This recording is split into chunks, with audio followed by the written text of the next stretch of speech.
inspiré par vous.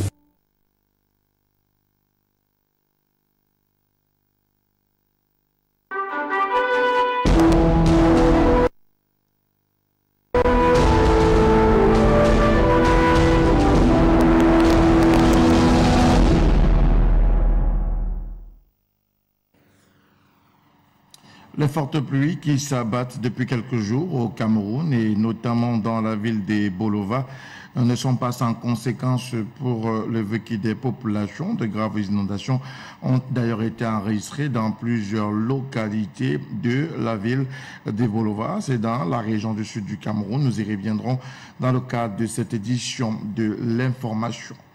Toujours dans le chapitre de l'actualité en éducation, depuis ce mardi, les élèves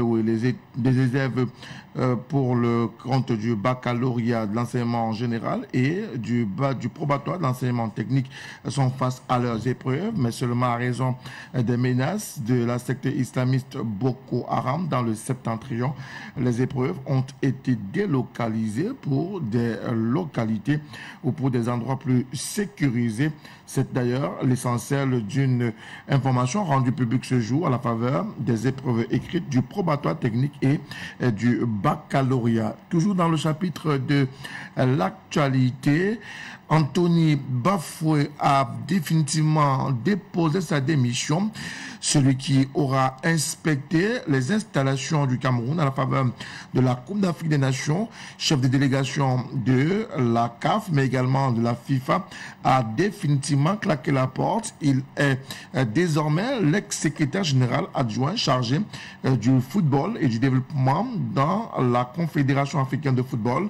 On reviendra également sur cette décision. Aussi, à l'international, précisément en France, Emmanuel Macron qui fait les frais d'une gifle. Le président français a été giflé cet après-midi dans le Drôme par un individu qui d'ailleurs a été interpellé par les éléments de sécurité présidentielle.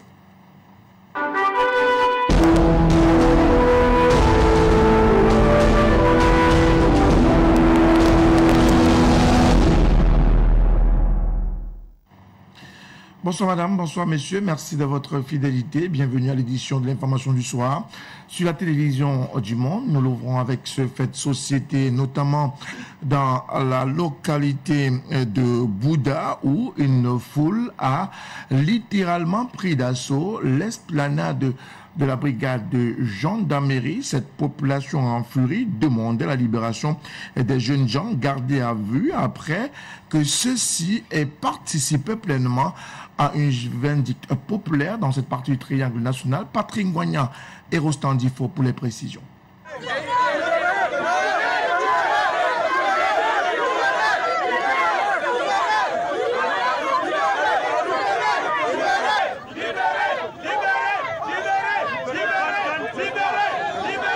Ils sont sortis en masse pour demander la libération de plusieurs de leurs proches gardés à vue à la brigade de Bouda après une vindicte populaire qui a mal tourné. Et maintenant, on arrête le bandit, comme celui, le bandit cherche à défendre, il commence lui met le coup de poing et la population tombe sur lui. On va plus continuer. La population a fini avec lui. A fini avec lui. Voilà. Et le lendemain, le corps était posé à l'entrée Carrefour Carrière. Le commandant les infirmiers sont venus faire le constat. Vers les 16 heures, la mairie est venue apporter le corps. Maintenant, le 4, le commandant est venu au quartier. Il a arrêté certains gens à la boutique et est allé dans une petite pâtisserie qui est à côté derrière.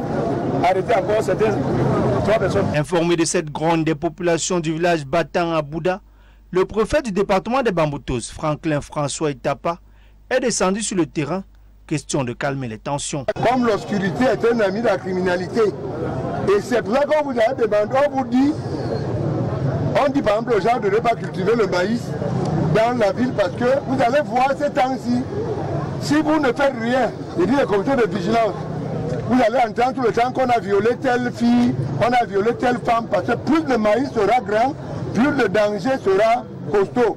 Ce que je veux vous demander en premier lieu, c'est d'éviter, comment dirais-je, d'entrer en conflit avec les forces de l'ordre, ceux-là que vous voulez qu'ils vous défendent. Cette situation intervient après qu'un bandit ait été battu à mort par les populations qui n'en peuvent plus des braquages et volent à répétition dans leur quartier.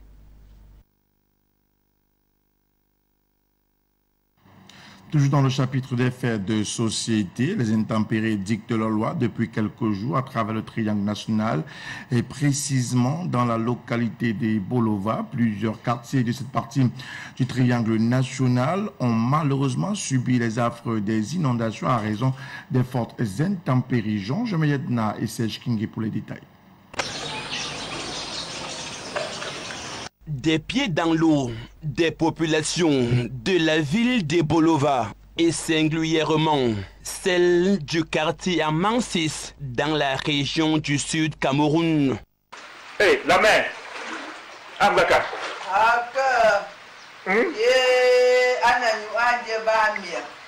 Nous souhaitons que vraiment on ne demande pas le bois au cuivre ni de l'acier ou bien quoi, qu'il creuse le lit d'eau pour faire passer l'eau, traverser, aller loin. Nous ici au quartier Bami à Mansis, nous souffrons beaucoup. Depuis 2 ans aujourd'hui, il n'y avait pas. C'est maintenant que ce problème commence. Il n'y avait pas ce problème d'eau ici. Les fortes pluies diluviennes qui s'abattent ces derniers jours dans la ville de Bolova ont provoqué de graves inondations, causant ainsi d'importants dégâts matériels. Les matelas nagent dans l'eau, les lits, les fauteuils, tout est dans l'eau, ça nage comme ça dedans. Jusqu'à on a dormi dehors, on a dormi dans les vérandas. On ne peut, même jusqu'à présent, on ne peut plus entrer, on ne peut même pas préparer à cause de l'eau. Et si l'autorité municipale pointe un doigt accusateur sur ces familles qui se sont délibérément installées dans ces zones marécageuses, nonobstant l'interdiction formelle, les familles victimes, quant à elles, indexent cette série qui serait à l'origine, et ce avec la complicité des autorités administratives. Je profite de cette tribune pour rappeler aux uns et aux autres de libérer ces espaces. On ne construit pas dans les marécages, parce qu'il peut encore pleuvoir demain. Et si les gens sont installés dans les marécages, n'est-ce pas, de l'eau, parce que c'est le domaine naturel de l'eau, l'eau va rentrer dans leur case, l'eau va détruire leurs biens. Donc il faut que les populations de la ville de Bolova, installées dans les marécages, les libèrent. Et nous voyons que c'est la cuve, parce que c'est la cuve qui fait ce travail, parce que lui, il est en train de rembler son côté, à cause de la cuve qui remble le marécage. Le gouvernement ne peut rien faire parce que la CUF est en train de déverser beaucoup d'argent là-bas. Et tu sais que nous, le bas peuple, nous souffrons parce que c'est eux, ils sont assis là-bas en haut. Et ce n'est que le début d'une longue période des grandes pluies qui s'annoncent.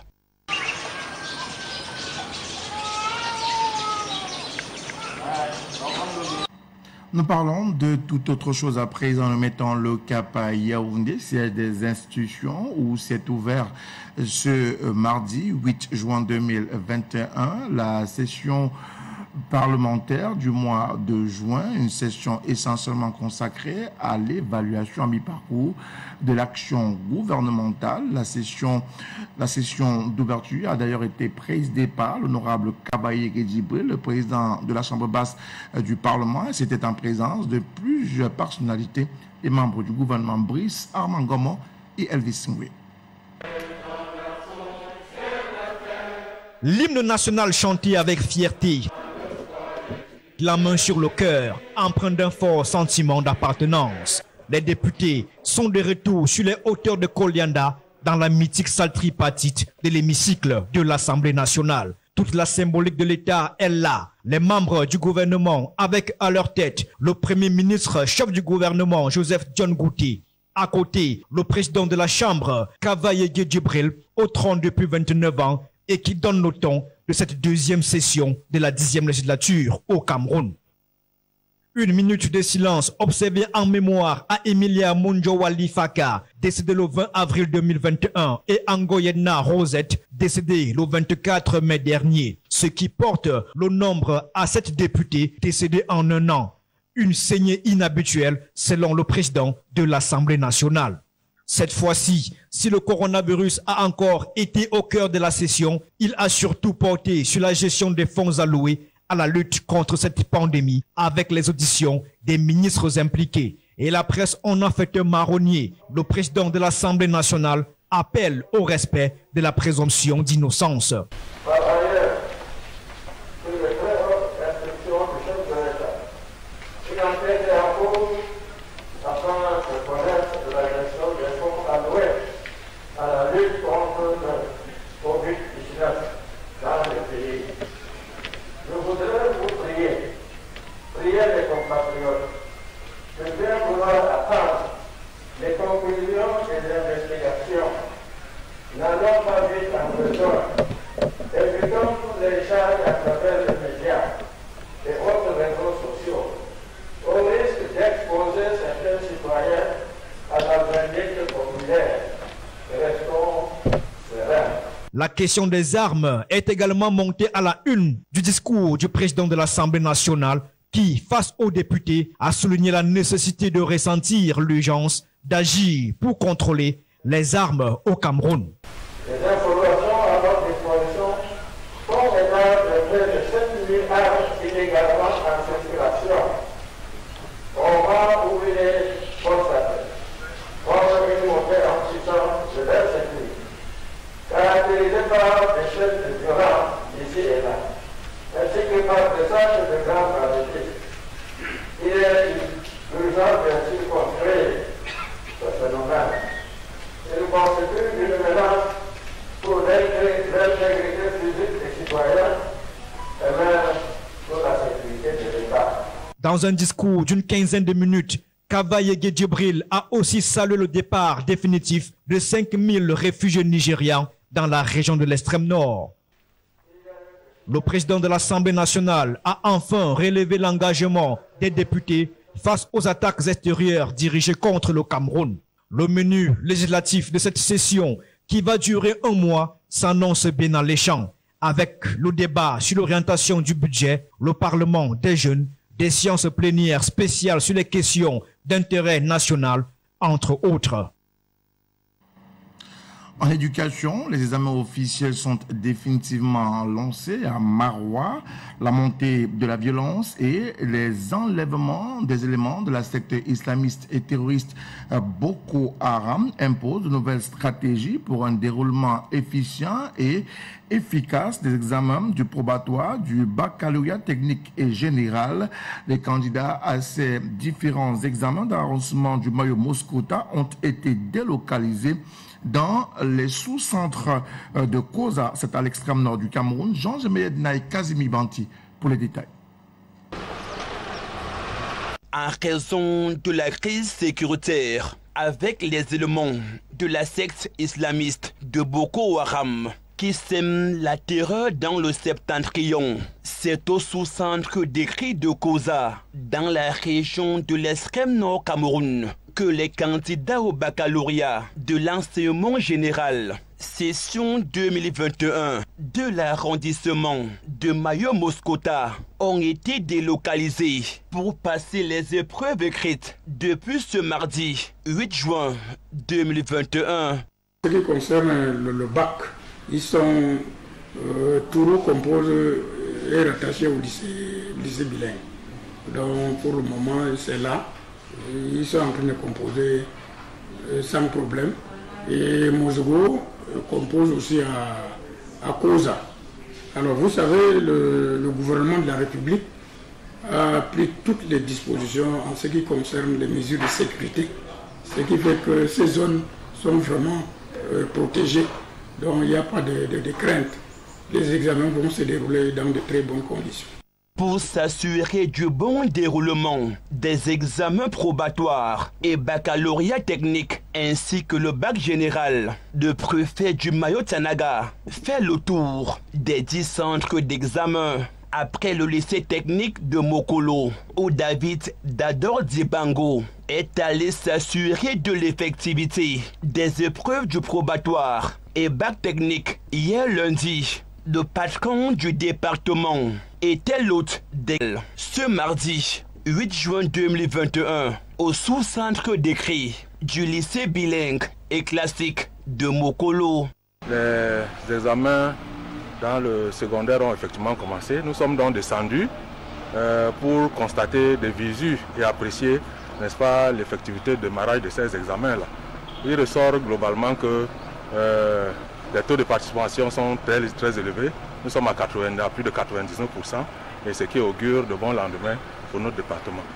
Et nous sommes très impressionnés, nous sommes contents pour nos enfants qui prennent part à ces examens parce qu'ils ont affiché, n'est-ce pas, un élan de sûreté pour, n'est-ce pas, avoir leur examen à la fin, en fin de compte.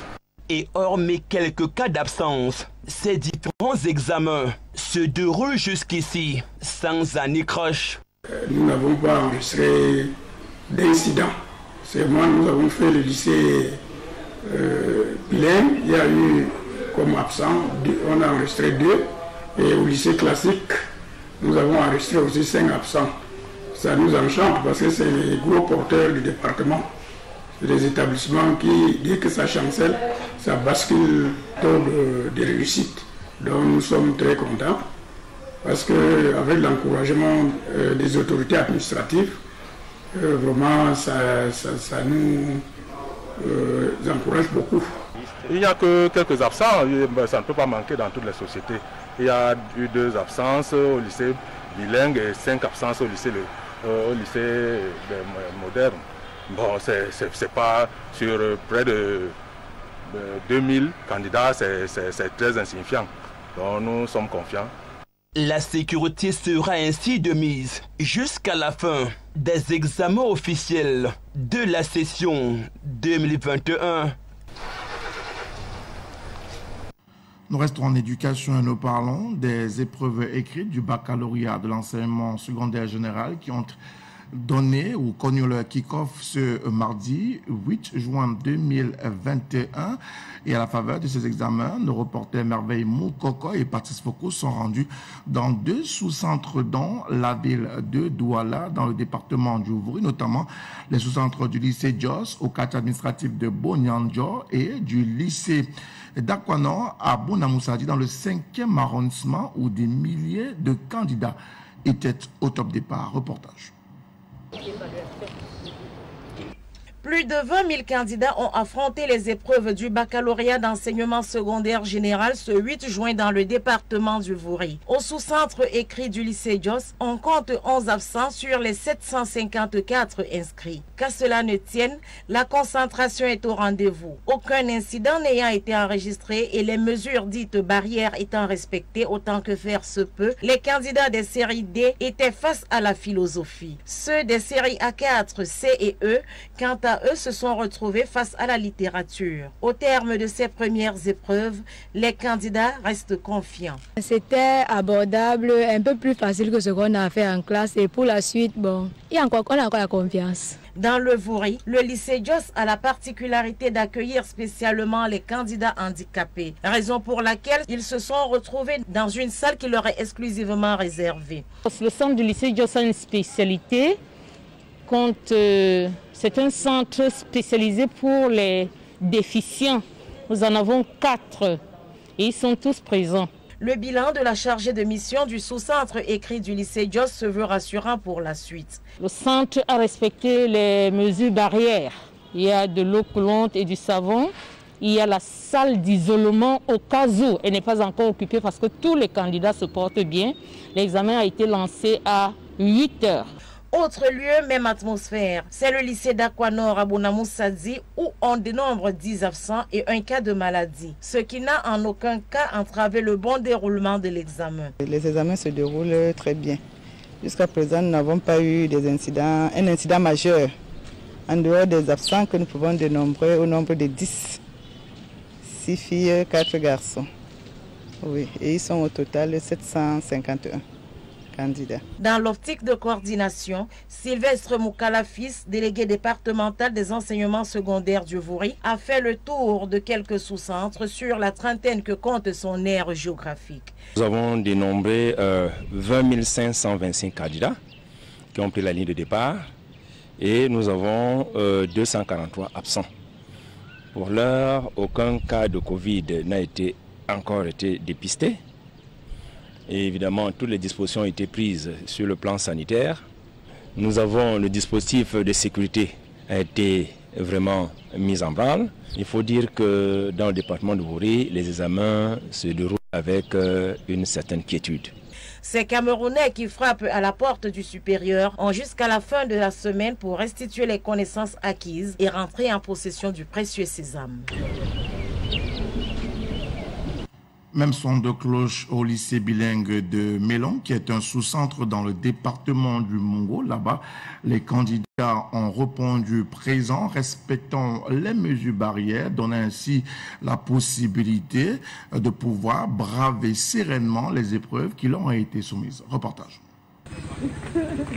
Silence, ici on travaille au lycée bilingue de Mélon à la faveur des épreuves écrites du baccalauréat de l'enseignement général, toutes séries confondues. Dans notre sous-centre, nous avons 501 inscrits, toutes les séries confondues.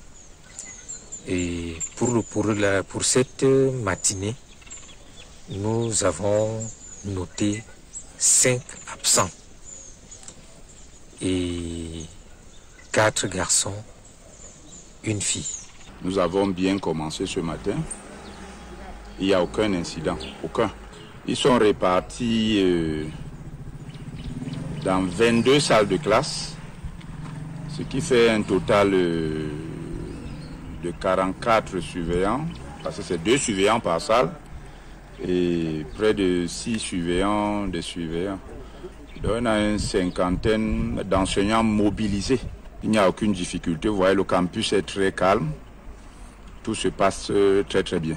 Dès les premières heures de ce mardi, 8 juin 2021, les candidats ont pris d'assaut leur centre d'examen dans le strict respect des mesures barrières imposées par la pandémie Covid-19. Nous avons des thermoflash. Les membres du secrétariat et les chargés de mission et certains enseignants ont testé tous les élèves systématiquement. Dès qu'ils entrent dans la barrière, le lavage des mains est obligatoire. Chaque élève vient avec son casse-croûte. Tous les élèves ont leur masque, tous les surveillants ont leur masque. Certains ont des gels hydro. Certains élèves ont d'ailleurs leur propre gel hydro. Puis depuis l'office baccalauréat a bien fait les choses. Le nombre d'élèves dans les salles de classe que vous avez vu est très très réduit. Ils sont moins de 30 par salle de classe, 2 surveillants. Donc je crois que toutes les mesures sont OK. Dans les salles d'examen, les candidats sont face à leurs différentes épreuves et pour cette première journée d'examen, les candidats sont confiants. La première épreuve, c'était la philosophie qui parlait de pouvoir et liberté. Et le sujet d'essai parlait de panafricanisme. À mon niveau, j'ai bien composé, mais plus que sur une épreuve littéraire, j'ai fait la méthodologie que nous enseignons au courant de l'année. Il reviendra maintenant au correcteur de bien les corriger. La première épreuve, qui était l'épreuve de littérature, s'est relativement bien passée. Et puis jusqu'ici, on attend toujours pour voir si par la suite les choses vont continuer dans la même lancée ou si ça va changer. À défaut de ça, on va trouver d'autres moyens pour pouvoir pallier à ces problèmes, ces difficultés. Au lycée bilingue de Mélon, le calme et la sérénité sont au rendez-vous. Reste aux candidats, durant ces 4 jours, d'être à la hauteur des épreuves à eux soumis et donc de décrocher leur examen et ainsi rentrer pleinement dans le cycle supérieur. Les finissants de la région de l'Ouest et notamment de Bafoussam sont également dans la mouvance des épreuves écrites du baccalauréat de l'enseignement secondaire général. Ils sont donc des milliers à frapper aux portes de l'enseignement supérieur, mais avant il faut passer son baccalauréat. Le constat a d'ailleurs été fait dans certains sous-centres de la ville de Bafoussam par Herbert Kwamo et Patrick Moyen.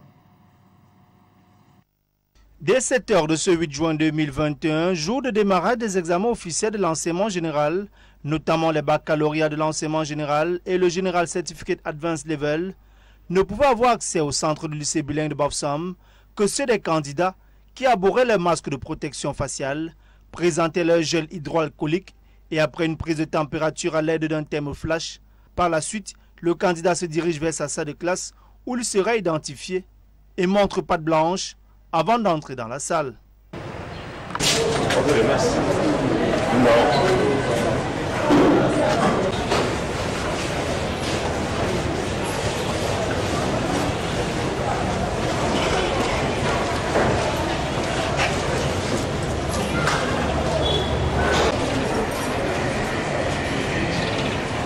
Les candidats ont le moral haut et se disent prêts à affronter les épreuves. Je pense quand même que le moral est suffisamment haut pour affronter les épreuves qui vont se dérouler ce mardi 8 juin. Et vraiment, je remercie d'abord le Seigneur de nous avoir accordé d'abord cette journée afin que nous puissions passer les premières épreuves dans de bonnes conditions. Et en ce qui me concerne, je pense quand même que durant ce que j'ai révisé au cours de l'année, je pense quand même pouvoir affronter ce bac et obtenir mon examen cette année. Dans les différents secrétariats d'examen, les épreuves contenues dans une enveloppe sont décelées sous le regard bienveillant du chef de mission. Ils seront ensuite repartis dans les chemises en fonction du nombre de candidats par salle. Au même moment, dans les salles d'examen, la lecture expliquée de la police de l'examen est faite par les surveillants qui prodiguent quelques conseils aux candidats. Le candidat sera autorisé à sortir.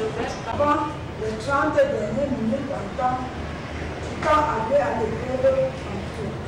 Ça veut dire que si l'épreuve c'est 4 heures, vous devez faire minimum 3h30 sur place. La personne qui termine avant les 3h30 reste à... Et le temps qui sera inscrit au procès verbal et il devra être accompagné d'un surveillant. Voilà, j'espère que cela est clair pour tout le monde. On ne sort pas avant la fin de l'épreuve. Pas bien expliqué. En situation d'examen, on oublie et le voisin n'existe plus ici. Vous êtes candidat, je suis surveillant, on ne se connaît pas. Il est exactement 8 heures quand retentit la sonnerie pour le lancement de la première épreuve, celle de philosophie, pour une durée de 3 heures pour les candidats au baccalauréat de l'enseignement général et l'épreuve pratique de chimie pour les candidats du JCI Advanced Level. Mettre les listes, arranger les salles, pulvériser les salles, mettre les affiches de tous les côtés pour permettre aux enfants de prendre connaissance de ce qu'ils doivent avoir en main ce matin pour pouvoir entrer dans le campus. Et la distanciation est respectée. Et vous avez vu qu'on avait au moins 4 personnes qui prenaient les températures de tous les candidats qui entraient dans le campus. Nous avons fait tout le tour ensemble, je crois que ça va. On peut dire que ça va. On a savoir, au centre du lycée bilingue de Bafoussam sont inscrits pour le baccalauréat de l'enseignement général, toutes séries confondues, 731 candidats et 400 candidats pour le JCI.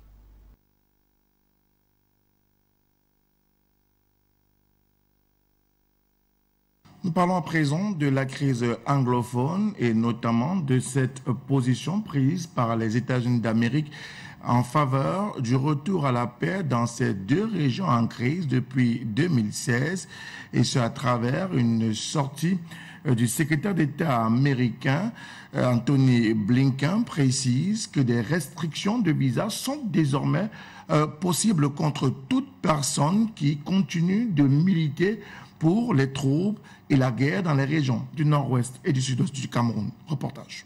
C'est historique qu'on a. Préoccupé par la persistance des violences dans les régions anglophones du nord-ouest et du sud-ouest, le secrétaire d'État américain Anthony Blinken annonce la mise en place d'une politique visant à réduire les voyages vers les États-Unis des personnes soupçonnées d'être responsables ou complices de l'enlisement du conflit entre le gouvernement camerounais et les séparatistes de l'État virtuel de l'Ambazonie. Depuis le régime de Donald Trump, Washington s'est toujours prononcé en faveur d'une résolution pacifique du conflit. Les États-Unis sont profondément préoccupés par la poursuite des violences dans les régions dites anglophones du Cameroun. D'ailleurs, le gouvernement de Joe Biden appelle celui camerounais et les groupes armés séparatistes à mettre fin à la violence et à engager un dialogue sans conditions préalables pour résoudre pacifiquement la crise. Il est important que les enfants puissent aller à l'école et que l'aide humanitaire puisse être fournie. À ce propos, le gouvernement américain exhorte toutes les parties prenantes concernées au Cameroun et dans la diaspora à s'engager de manière constructive et à rechercher une résolution pacifique de la crise. Le gouvernement de Joe Biden condamne ceux qui sapent la paix en se livrant ou en incitant à la violence, aux violations, aux abus des droits humains et aux menaces contre les défenseurs de la paix ou les travailleurs humanitaires.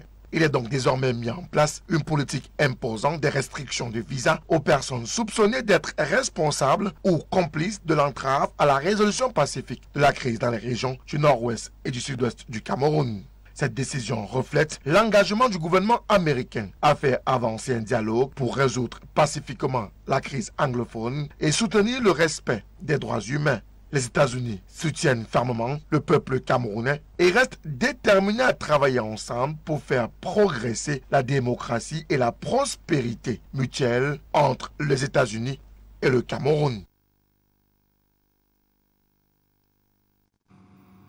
Intéressons-nous à présent au sport dans cette édition de l'information du soir sur la télévision du Monde et parlant de la Confédération africaine de football. Anthony Bafoué a démissionné, le désormais ex-secrétaire général adjoint chargé du football et du développement de la CAF n'a pas à résister au climat délétère qui prévaut au sein de l'instance fêtière du football africain. John Pitonka. 10 jours après son retour du Cameroun, où il faisait partie de la mission conjointe FIFA-CAF, chargée d'inspecter les infrastructures devant abriter la phase finale de la 33e édition de la Coupe d'Afrique des Nations de football, Anthony Bafoué démissionne de son poste de secrétaire général adjoint en charge du football et du développement à la CAF. En fonction. Depuis environ 4 ans, l'ancien international ghanéen aurait subi les conséquences du climat conflictuel dans lequel l'instance est plongée depuis l'élection il y a 3 mois d'un nouvel exécutif à la CAF avec pour président Patrice Motsepe. Ce mauvais climat s'est accentué ces derniers jours après sa déclaration qui confortait le Cameroun et ses infrastructures pour l'organisation des compétitions à venir en Afrique ou même dans le monde, alors qu'il était toujours en pleine visite d'inspection au pays. Mais il n'est pas le seul, puisque plusieurs autres salariés, parmi lesquels la directrice des ressources humaines, Marwa Ossam Eldin, et le directeur information technologie, Haïti, Mohamed Salem, ont été licenciés. Ces derniers sont considérés comme responsables de la non-exécution des recommandations du rapport d'audit commandé par Fatma Samora lors de son passage au Caire en tant que délégué général de la FIFA en Afrique. Des raisons justifiées ou non, mais la prise en otage de la CAF par la FIFA fait pas mal de grincements dedans. D'abord des limogeages et des démissions en cascade. Ensuite, le report de la date du tirage au sort de la CAN 2021. Et enfin, bien malin qui aura la réponse. C'est donc du Just Wait and See.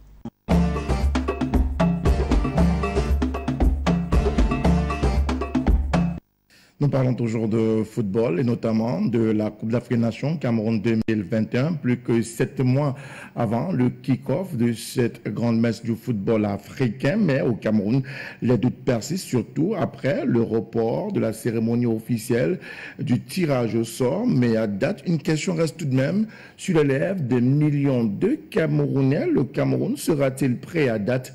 Une fois de plus, John Pitonka. Un post Facebook devenu viral, celui de Guibaï Gatama, le directeur de publication du tri-hebdomadaire L'Œil du Sahel, s'indignant du sort réservé au Grand Nord lors de la prochaine Coupe d'Afrique des Nations. D'après lui, le site de Garoua n'aurait pas convaincu les émissaires de la CAF qui opteraient pour la suppression de la poule D dans la ville pour un seul match sec, soit un quart de finale ou le match de classement. Le problème résiderait à la non-conformité des deux hôtels encore en chantier et loin d'être livrés à 7 mois du kick-off du tournoi, pourtant entamé depuis 2016. Une situation qui inquiète le journaliste qui appelle les autorités à ne pas priver à la région le privilège de jouer pleinement sa CAN. Une situation préoccupante qui, avec le report de la date du tirage au sort, n'augure rien de bon pour la partie camerounaise. Tendons-nous vers une annulation de la compétition au Cameroun, difficile d'être péremptoire, mais tous les voyants semblent être au vert. D'abord, la démission d'Anthony Bafoué, le secrétaire général adjoint chargé du football et du développement de la CAF,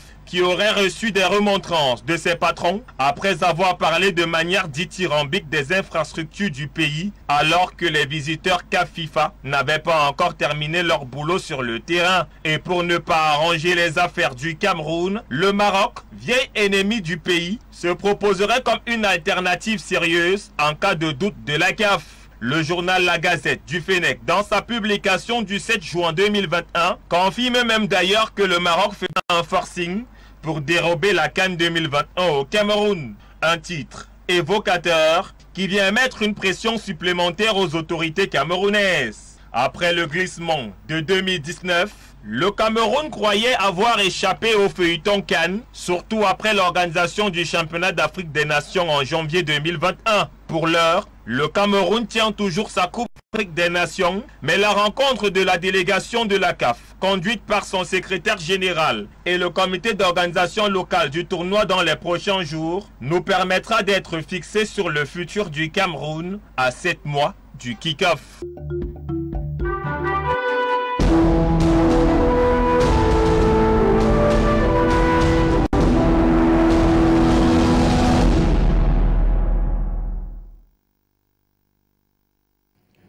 À l'international, nous parlons de la France et notamment de son président Emmanuel Macron qui était en visite dans le Drôme. Malheureusement, le président français a essuyé une gifle d'une des personnes présentes pendant sa visite et son bain de foule. Précisons d'ailleurs que l'individu a été interpellé. Une procédure judiciaire a été ouverte à son encontre. Emmanuel Macron au pas de course, stoppé net dans son élan.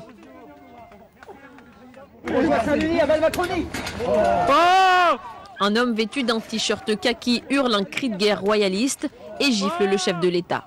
L'individu est ensuite plaqué au sol par le service de sécurité du président. Le parquet de Valence annonce l'arrestation de 2 hommes âgés de 28 ans. Ils ne sont judiciairement pas connus. L'un est mis en cause pour avoir frappé le président de la République, l'autre l'accompagnant. L'enquête ouverte pour violence sur personne dépositaire de l'autorité publique est menée par les gendarmes drômois et pilotée par le parquet de Valence. Jean Castex est à l'Assemblée nationale lorsqu'il est informé de cet incident. Le Premier ministre appelle à un sursaut républicain.